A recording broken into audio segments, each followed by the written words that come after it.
ব্লগে সবাইকে স্বাগতম। এটা আমার দ্বিতীয় ব্লগ হবে। এখন ঘুম থেকে উঠলাম, এখন বাজে সকাল 8টা। এখন ঘুম থেকে উঠলাম, মা ওদিকে ডাকছে খাওয়ার জন্য, বারবার বলছে যে কাঁঠাল ভেঙেছে, খেতে ডাকছে। দেখি,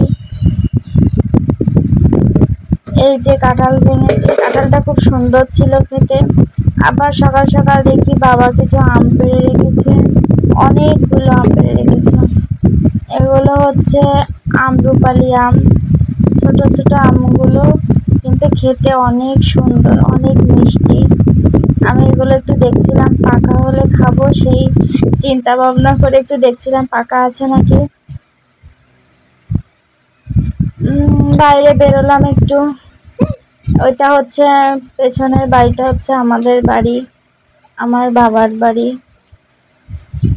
বাবার বাড়ি যেমনই হোক না কেন, সব মেয়েদের কাছে খুব স্পেশাল হয়।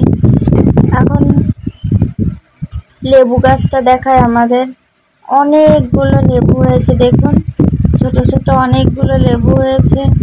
আমি একটা শরবত করে খাবো, গরমে লেবু শরবত খাওয়া খুব ভালো। তাই দেখছিলাম যে কোন লেবুটা ছেঁড়া যায়। দেখুন একবার কত লেবু হয়েছে দেখুন। এছাড়া আরো ওই পাশে গাছ আছে। এই ফুল গাছটা কে কে চেনেন বলেন? ফুল হয়নি এতে এখনো। আজকের মতো